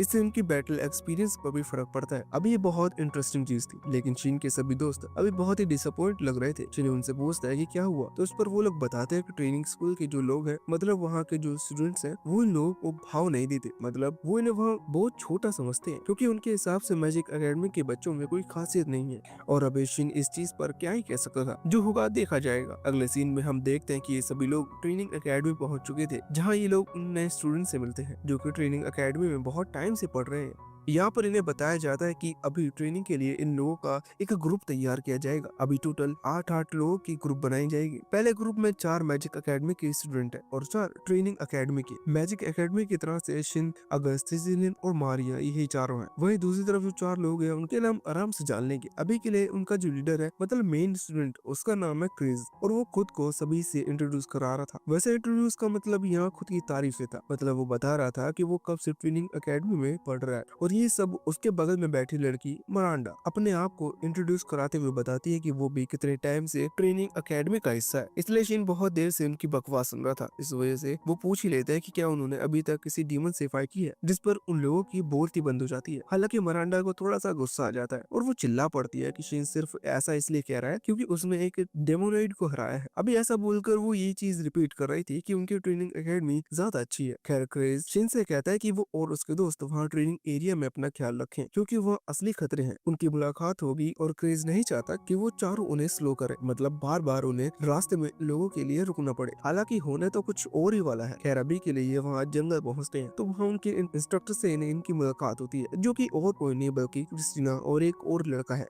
जो कि किंग सीएम के साथ शिन के उस ऑर्फनेज वाले घर पर खाना खाने के लिए आया था। इनका वैसे तो कहानी में पहला कोई बड़ा रोल नहीं था, लेकिन तुम इतना समझ सकते हो कि ये शिन के अंकल आंटी की तरह है। अब शिन इन्हें देखकर हैरान था क्योंकि शिन इन्हें पहचानता है, लेकिन उसे ये चीज नहीं पता कि ये ट्रेनिंग एकेडमी के बड़े इंस्ट्रक्टर वगैरह है। खैर ये लोग यहाँ से सीधा जंगल की तरफ बढ़ना शुरू करते हैं, जहाँ शिन अपने प्रिंस मैजिक से एक डीमन की लोकेशन का पता लगाता है, जिसके बाद क्रिस्टीना सभी को बताती है कि जल्दी वो डीमन उन तक पहुँच जाएगा क्योंकि डीमंस भी ह्यूमन की प्रेजेंस को महसूस कर सकते हैं। वैसे बात सुनते ही वो ट्रेनिंग एकेडमी के चारों स्टूडेंट तैयार हो चुके थे अपनी तलवार लेकर। अचानक के सामने पेड़ से निकलते हुए एक जंगली सुअर आता है जो कि उनकी तरफ बढ़ रहा था। अब ये लोग वैसे तो अपनी तलवार से उसे रोकने की कोशिश करते हैं, लेकिन वो बड़ी इजीली मरांडा को लात मारते हुए दूर हटा देते हैं और साथ ही दूसरों पर भी हमला करता है। वो तो यहाँ इन्हें खत्म ही कर देता और ये लोग कुछ नहीं कर पाते, लेकिन सही समय पर शिन ने अपनी तलवार निकाल ली और उस जंगली सुअर का सर अलग कर दिया, जिससे वो वहीं मारा गया। और क्रिस्टीना कह रही थी कि ये बहुत ही कमजोर डीमन है, इस तरह के डीमंस को डीमंस में काउंट भी नहीं करना चाहिए था। साथ ही वो चारों ट्रेनिंग एकेडमी के स्टूडेंट को भी यूजलेस कह रही थी और बता रही थी कि जो बैटल एरिया होता है वहाँ की सिचुएशन अलग होती है।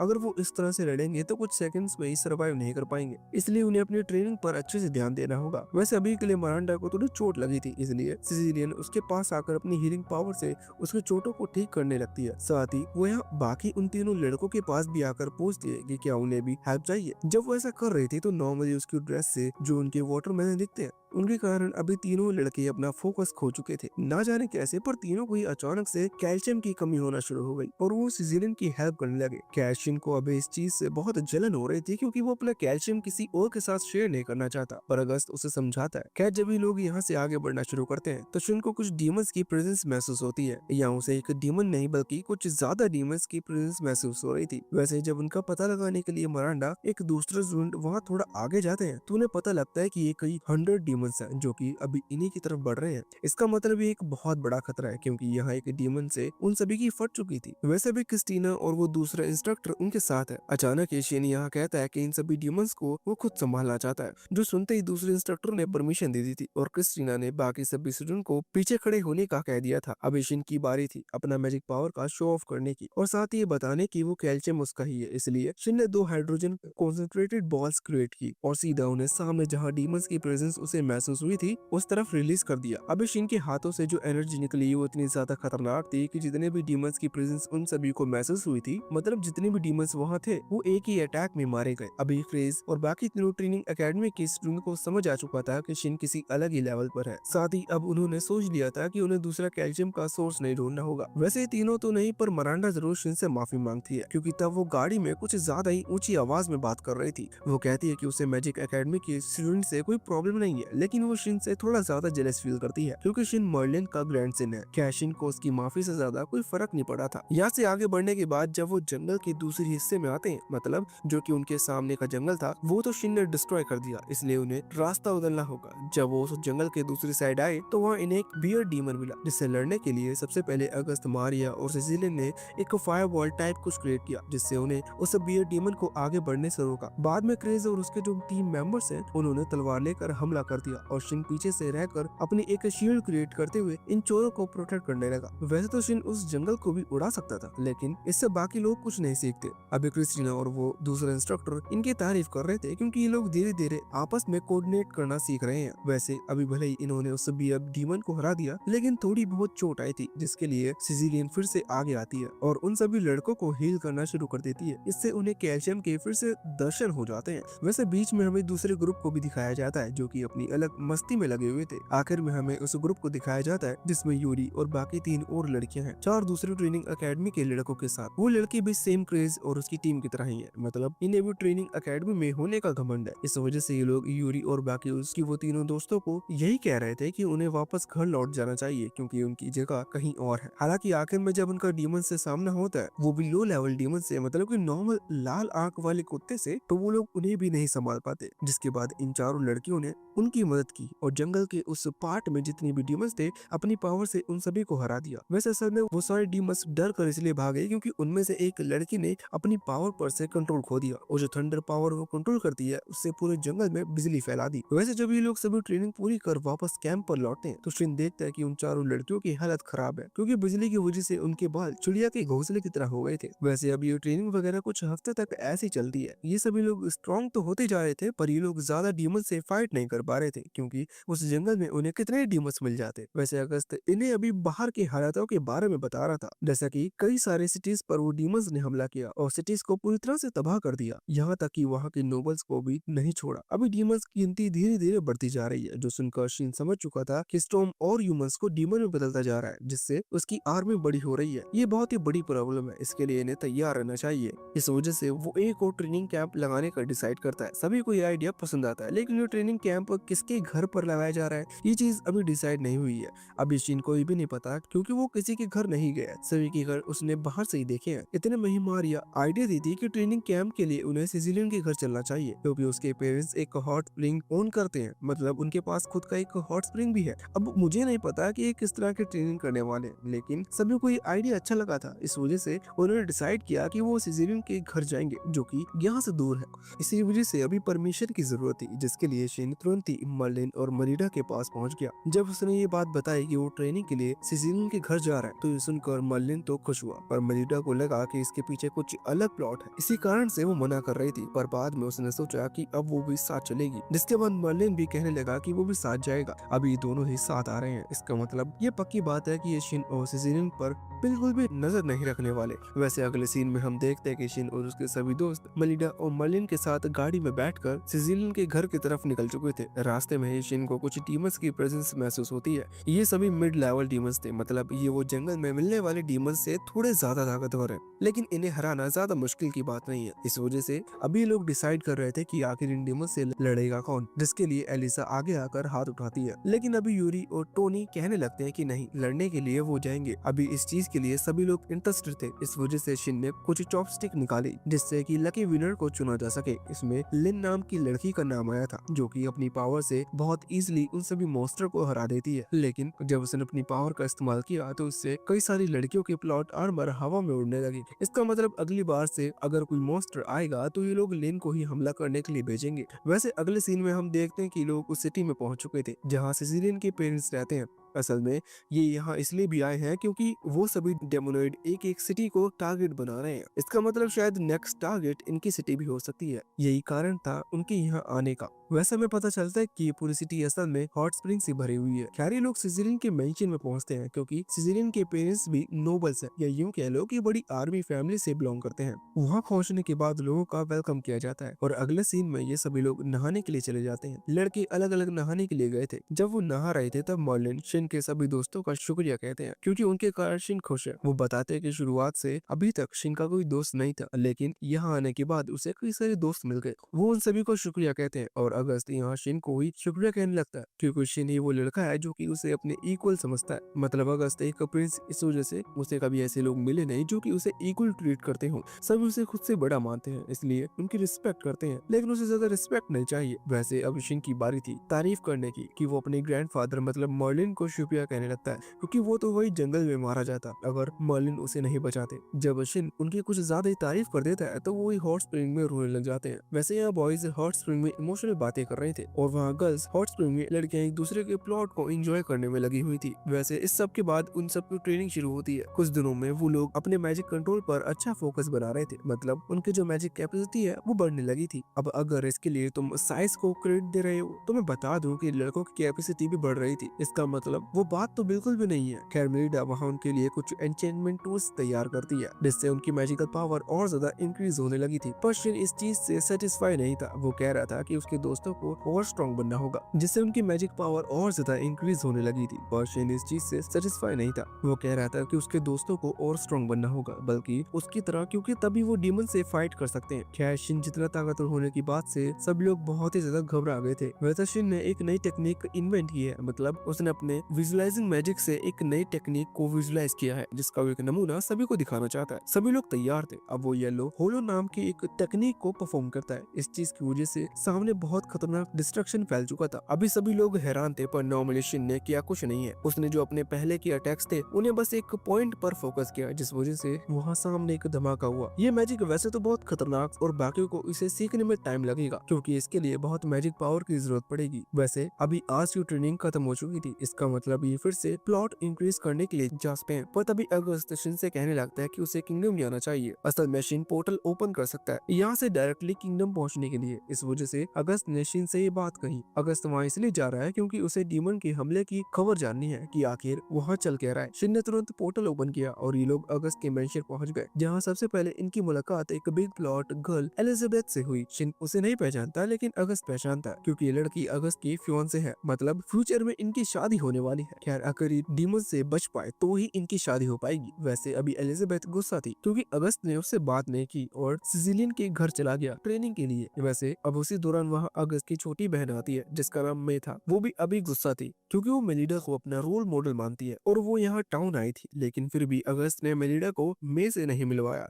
अभी इसी चीज पर जब वो गुस्सा कर रही थी तभी उसे और एलिजाबेथ को आइडिया आता है कि क्यों ना वो अभी अगस्त के साथ वहाँ से सिसिलियन के घर चले। इस चीज पर अगस्त तो मना कर रहा था क्योंकि वो कोई घूमने की या वेकेशन की जगह नहीं है, लेकिन जब किंग सीएम से इस बारे में बात की जाती है तो वो इस चीज पर हाँ कर देते हैं क्योंकि उन्हें इस चीज से कोई प्रॉब्लम नहीं थी। उनके बच्चे वहाँ सेफ हैं क्योंकि वहाँ पर मर्लिन, मेलिडा और शिन है। खैर अगले सीन में ये सभी वहाँ उस जगह पर पहुंच चुके थे जहाँ आने के बाद अभी जब मेलिडा से मिलती है तो वो उनकी तारीफ करने लगती है। वो कहती है कि आप तो कितनी यंग दिख रही हो। खैर वो बूढ़ी अम्मा ही देती है, पर वो मे की रोल मॉडल है इसलिए वो ऐसा कह रही थी। वो बोल रही थी कि जब मैंने सुना कि आपने एक बच्चे को अडॉप्ट किया है तो मुझे लगा कि आप अब बूढ़ी हो चुकी हो और बहुत बोरिंग हो गई हो, पर आप तो कितनी फ्रेश लग रही हो। इस चीज पर मेलिडा कहती है कि हाँ, एक बच्चे का प्लान तो मुश्किल है, साथ ही शिन जैसा बच्चा हो तो वो ज्यादा मुश्किल है। अभी बाकी सब भी यही कह रहे थे क्योंकि शिन के पास कुछ ज्यादा ही मैजिक पावर है और वो भी बचपन से, इसलिए उसे संभाल पाना थोड़ा सा मुश्किल रहा होगा। अभी जब सब इस बात पर अग्री कर रहे थे तभी सिसिलियन कह पड़ती है कि बच्चा तो बहुत अच्छे होते हैं। इस चीज से सभी लोग उसकी तरफ देखने लग जाते हैं। वो इस चीज को कहने के बाद पछता रही थी और साथ ही शर्मा भी रही थी। उसे इतनी शर्म आई कि वो तुरंत ही वहाँ से भाग गई। खैर अगस्त शिन को समझाता है कि ये आखिरी हिट था जिसकी उसे जरूरत थी। अभी ये जानने के बाद रात को शिन वहाँ आता है जहाँ सिसिलियन बैठी हुई थी। अभी सिसिलियन शिन से माफी मांगती है क्योंकि उसे लगा था कि उसने कुछ गलत कह दिया, लेकिन शिन कहता है कि नहीं, तुमने कुछ गलत नहीं कहा। शिन बताता है कि उसे सिसिलियन की यही बात अच्छी लगती है। सिसिलियन जो कहना चाहती है वो साफ साफ कह देती है। अभी इस चीज से सिसिलियन का चेहरा लाल हो चुका था। खैर शिन हिम्मत कर पूछ ही लेता है कि क्या तुम मेरी गर्लफ्रेंड बनोगी। अब मुझे समझ में नहीं आता कि इनके बीच क्या और होने के लिए रह गया है।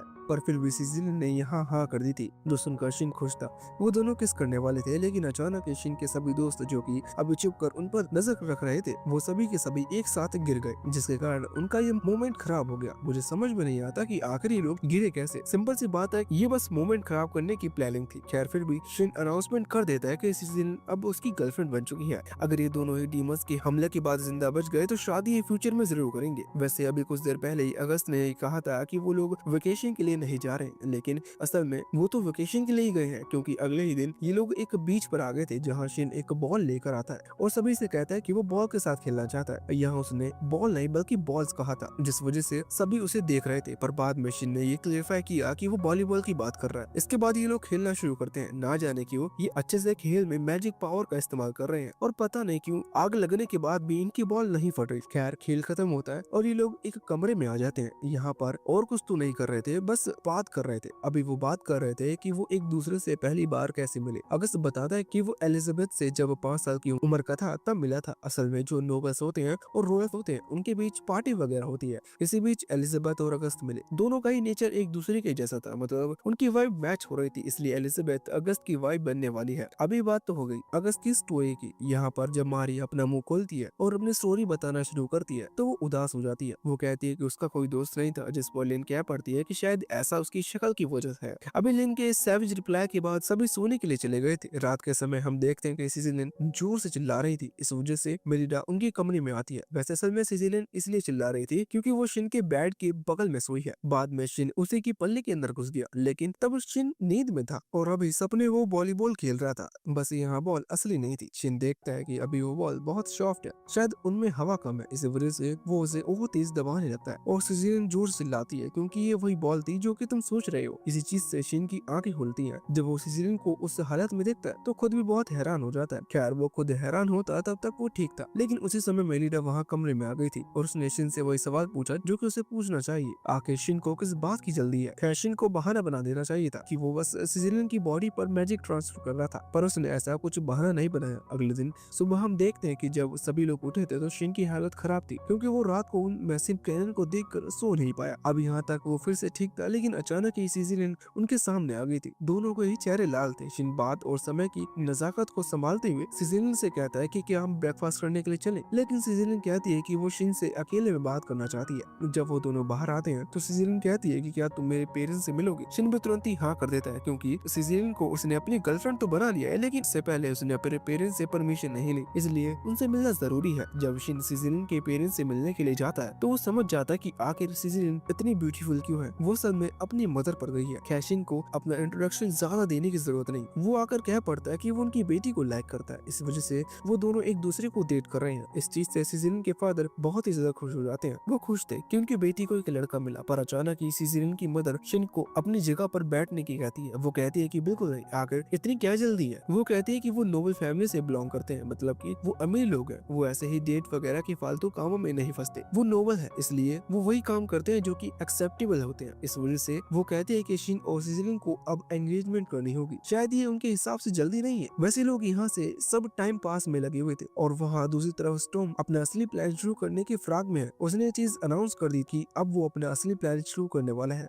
वैसे सीन वापस से चेंज होकर शिन और उसके दोस्तों पर आता है, जो कि अभी फिर से ट्रेनिंग में लगे हुए थे। शिन बताता है कि उसने एक और नया स्पेल विजुलाइज किया है। ये सुनते ही उनके सभी दोस्त ने पॉजिटिव बैरियर क्रिएट कर दिए थे, क्योंकि उन्हें लगा कि ये भी एक अटैक टाइप स्पेल होगा। लेकिन शिन बताता है कि नहीं, ये कोई अटैक टाइप स्पेल नहीं है। जिसके बाद वो अपने आसपास के बैरियर हटा देता है और शिन वहीं पास खड़ा हुआ था, जिस पर अपना वही नया खास मैजिक इस्तेमाल करने के बाद शिन ने उस पत्थर को छोड़ दिया था। अचानक ही वो पत्थर हवा में फ्लोट करने लग जाता है। इनके वर्ल्ड में मैजिक तो है, लेकिन अभी तक किसी ने ऐसा नहीं किया। इस वजह से सभी लोग हैरान थे। शिन ने तो वो बस प्रोटोटाइप के तौर पर दिखाया था। बाद में शिन ने उस पत्थर को नीचे फेंक दिया और सेम वही नो ग्रेविटी स्पेल खुद के ऊपर अप्लाई करते हुए खुद हवा में आ गया, और बाद में एयर मैजिक के थ्रू वो अपनी डायरेक्शन को भी कंट्रोल कर पा रहा था। अभी किसी ने ये चीज एक्सपेक्ट नहीं की थी और सोची भी नहीं थी। इस वजह से सभी लोग इस चीज से बहुत ज्यादा हैरान थे। वैसे सिजिलियन इस चीज से बहुत ही ज्यादा खुश थी, क्योंकि उसका पति इतना कमाल का जो है। और बाद में शिन और सिजिलियन अपनी एंगेजमेंट वाली बात मर्लिन को बताते हैं। वो दोनों ही बात सुनकर हैरान थे। वो डिसाइड करते हैं कि इस एंगेजमेंट के पहले वो एक और बार सिजिलियन के पेरेंट्स से मिलेंगे, उन्हें सच बताने के लिए। अगले ही सीन में वो लोग वहाँ पहुँचते हैं और उन्होंने बताया कि शिन उनका असली ग्रैंडसन नहीं है। ऐसा उन्होंने शिन की एंगेजमेंट खराब करने के लिए नहीं बताया। ये चीज उन्होंने इसलिए बताई आगे प्रॉब्लम ना हो, क्योंकि जरूर ऐसा हो सकता है कि शायद सिजिलियन के पेरेंट्स नोबल्स है और मिलिडा और मर्लिन जैसे हीरोज की ग्रैंडसन के साथ अगर उनकी बेटी की शादी हो तो कमाल हो जाएगा। तो शायद यही सोचकर उन्होंने हाँ की।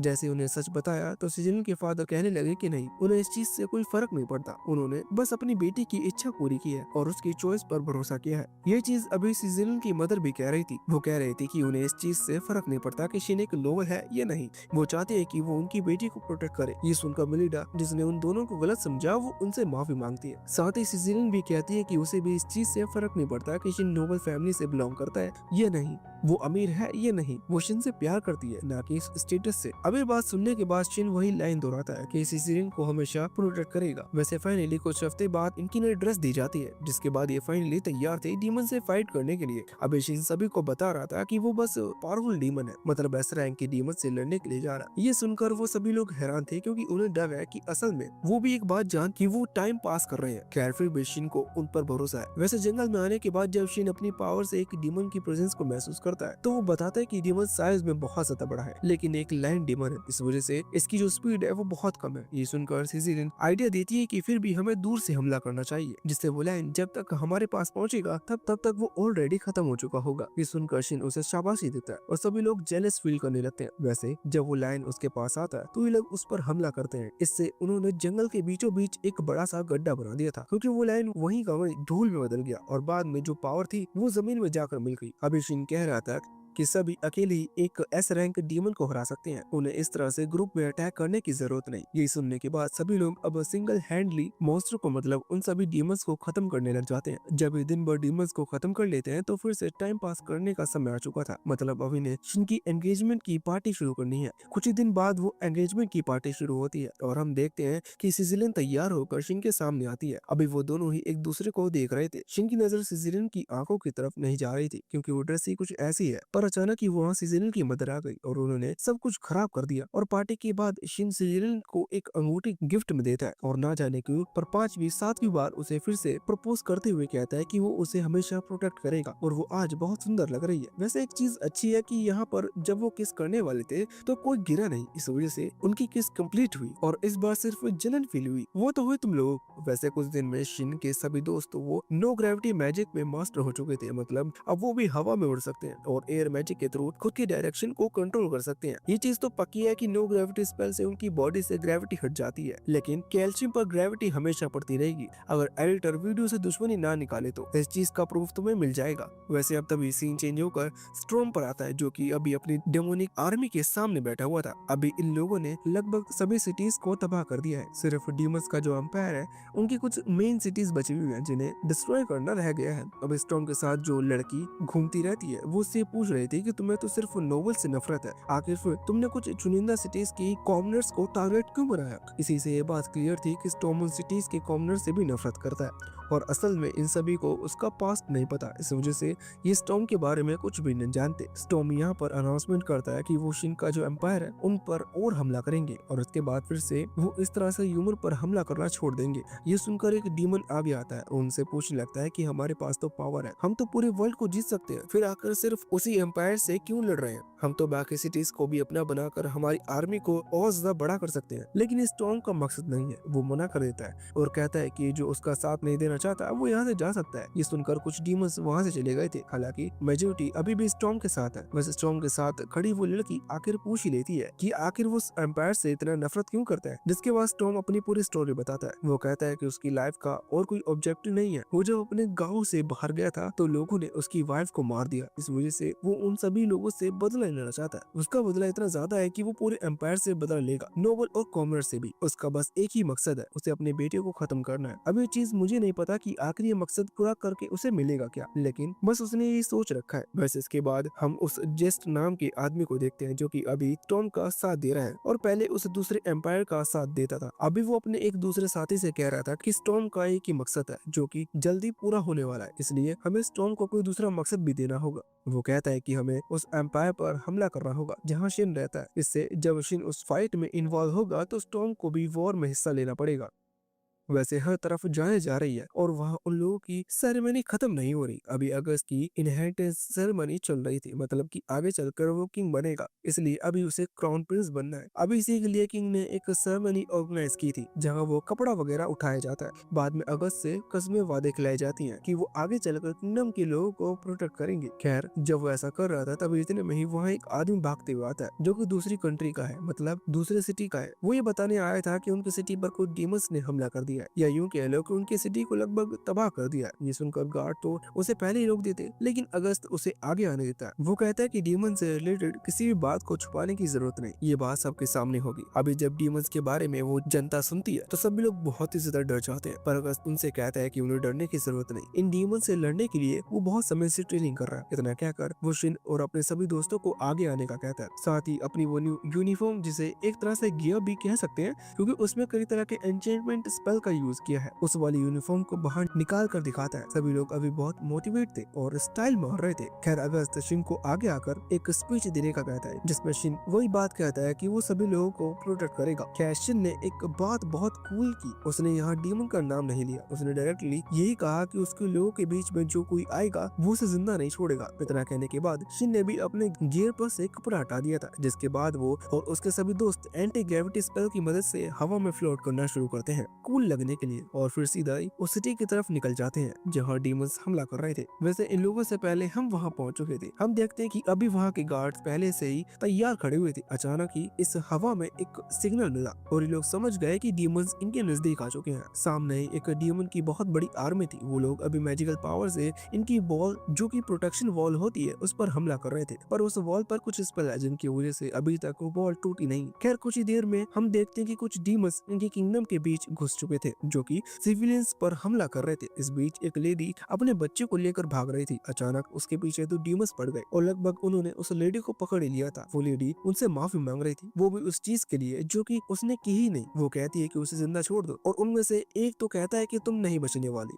इतने में ही उसके मुंह पर एक लात पड़ती है और वो वहाँ से दूर फेंक जाता है। और दूसरी तरफ अगस्त और साथ ही उसके सभी दोस्त वहाँ उस किंगडम में पहुंच चुके थे। अभी किंगडम के सेंटर में खड़ा होकर अगस्त ये अनाउंस करता है कि वो नया क्राउन प्रिंस है और वो उन लोगों को कुछ नहीं होने देगा। अभी ये चीज सुनने के बाद किंगडम के लोगों के अंदर एक होप आ चुकी थी और वो सभी जोर जोर से अगस्त का नाम चिल्ला रहे थे। वैसे दूसरी तरफ वहाँ कुछ दूरी पर लॉरेंस, मतलब वही आदमी जिसे जेस्प ने भेजा था इन सभी डीमंस को इस किंगडम पर हमला करने का कहकर, वो अभी शिन और उसके दोस्तों की पावर से थोड़ा हैरान है। खैर, वो समझ चुका था कि ये लोग कमजोर नहीं है। वैसे इसी बीच वहाँ दूसरी तरफ हम शिन और सिजिलियन को देखते हैं। अभी जिन लोगों को चोट आई है उन लोगों को हील करने के लिए शिन सिजिलियन को भेज रहा है। सिजिलियन जाने से पहले कहती है कि तुम अपना ख्याल रखना, जिस पर शिन हाँ करता है। वैसे दूसरी तरफ लेन और एलिसा दोनों ही अभी उस किंगडम के अंदर जो डीमंस मौजूद है उनका पता लगा रहे थे, क्योंकि सिटी वॉल्स अभी बची हुई है, लेकिन कुछ डीमंस अंदर घुस चुके हैं जिनमें से कुछ को इन्होंने मार दिया है। लेकिन अभी एलिस को एक और डीमन की प्रेजेंस महसूस हुई। अभी इन्हें लगता है कि वहाँ सिर्फ एक ही डीमन है, इसलिए ये उससे लड़ने के लिए चली जाती है। वहाँ पहुंचकर जब इनकी उस डीमन से मुलाकात होती है तो लड़ने से पहले वो डीमन कहने लगता है कि आखिर उस बड़ी बड़ी बातें करने वाले क्राउन प्रिंस ने मुझे लड़ने के लिए दो फ्लैट गर्ल्स को क्यों भेजा। ये सुनकर एलिस को कुछ ज्यादा ही गुस्सा आ गया था। इस वजह से वो उस डीमन को जिंदा जलाने का फैसला करती है। हालांकि लिन ने उसका गुस्सा शांत कर दिया था, क्योंकि इस तरह के डायरेक्ट फायर अटैक से पीछे की बिल्डिंग्स को भी डैमेज पहुंच सकता है, मतलब कि घरों को भी डैमेज पहुंच सकता है। वैसे अचानक ही उस डीमन ने इन पर हमला कर दिया था, लेकिन ये शील्ड बनाकर उस हमले को रोक लेती है। वो डीमन इनसे कहता है कि तुम मेरा टाइम वेस्ट मत करो, जाकर किचन में खाना बनाओ, मुझे अभी कुछ पावरफुल लोगों को हराना है। हालांकि इस बात से फिर से उसको गुस्सा आ जाता है। इस बार वो अपनी पावर को सही तरह से इस्तेमाल करते हुए वही सेम फ्लेम अटैक जमीन से निकालती है, जिससे सच में उसने उस डीमन को जिंदा जला दिया था। वैसे ऐसा नहीं है, इस किंगडम में सिर्फ एक दो ही डीमंस थे। दूसरी साइड अभी और भी डीमंस हैं जिनसे यूरी और टोनी मिलकर फाइट कर रहे हैं। साथ ही बाकी टीम मेंबर्स ने अलग अलग दो दो टीम बना रखी है। सिर्फ सिसिलियन है जो कि वाउंडेड लोगों को हील करने में लगी हुई थी। इस बीच हम शिन को देखते हैं जिसकी नजर अभी कुछ डीमंस पे पड़ती है और वो उन्हें कुछ सेकंड्स में खत्म कर देता है। वैसे जिस तरह से शिन की नजर उन डीमंस पर पड़ रही थी, सेम वैसे ही अभी लॉरेंस की नजर भी शिन पर पड़ चुकी थी।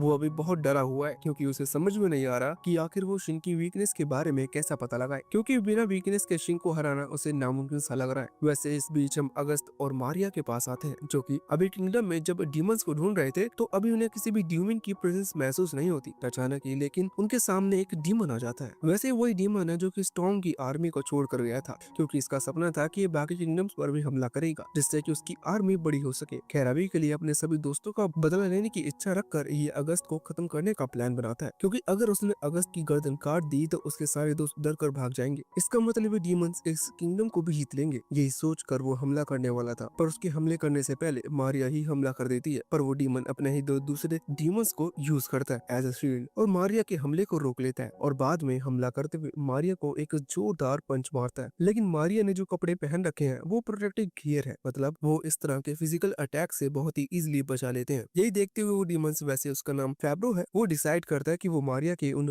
बॉडी पार्ट्स पर हमला करेगा जो कि उस कपड़े से कवर नहीं है, मतलब कि उसका मुंह। तुम और कुछ मत सोचना। यहाँ वो हमला कर रहा था लेकिन फिर भी मारिया उसके सभी हमलों को रोक लेती है। मारिया अपने कुछ खास स्पेल का इस्तेमाल भी करती है, लेकिन फैब्रो को भी उन हमलों से कुछ नहीं होता। बाद में इसका कारण पता चलता है, असल में फैब्रो के पास एक खास आर्मर की पावर है जो कि एक तरह से एक बैरियर है, और ये बैरियर शिन की पावर से क्रेडिट है। अभी ये चीज देखकर वो हैरान थे, लेकिन वो शिन के दोस्त हैं, इस वजह से उन्हें शिन के पास कुछ सीक्रेट्स पता है। उन्हें पता है कि शिन के इस बैरियर को किस तरह से रोका जा सकता है। इस वजह से वो अलग अलग डायरेक्शन में जाते हैं और एक साथ हमला करते हैं। उनकी इंटेंस मैजिक पावर से वो बैरियर डिस्ट्रॉय हो चुका था, मतलब कि इन्होंने उस शील्ड को ब्रेक कर दिया था। बाद में मारिया हमला करती है, लेकिन उसके फायर अटैक के बाद भी फ्रेबो किसी तरह से खड़ा हो जाता है। पर अचानक ही अर्स ने पीछे से लाइटनिंग अटैक करते हुए उसकी बॉडी में एक होल क्रिएट कर दिया और उसे वहीं जान से मार दिया। देखा जाए तो ये जो फ्रेबो था ये बाकी डीमंस का लीडर था, और फ्रेबो का लीडर है लॉरेंस, वो जो कि अभी ऑलरेडी बहुत ज्यादा डरा हुआ है। वो अभी शिन पर नजर रखा है और ये समझ चुका है कि सिर्फ शिन ही उनके लिए खतरा नहीं है, बल्कि शिन के दोस्त भी हैं जो कि उसके डीमंस को बहुत ही आसानी से मारते जा रहे हैं। वैसे लॉरेंस का भी बॉस है जो कि जेस्ट है। जेस्ट ने ही लॉरेंस को वहां भेजा था, जेस्ट खुद यहाँ नहीं आया, वो किंगडम के बाहर से यहाँ पर नजर रखे हुए है। वो समझ चुका था कि उनके सभी डीमंस मारे गए, इसका मतलब अब किंगडम सेफ है, लेकिन जितने भी डीमंस बचे हुए हैं उन्हें जिंदा निकालना होगा। इसी के लिए वो भी अपने साथ स्टॉर्म के साथ घूमने वाली उस लड़की को लेकर आया था। वो उससे हेल्प मांगता है, जिसके बाद वो लड़की अपनी पावर एक्टिवेट करते हुए किंगडम में एंट्री लेती है, और इसी के साथ ये पार्ट यहीं पर खत्म हो जाता है। वैसे अगला पार्ट के लिए इस वीडियो पर सपोर्ट दिखाओ।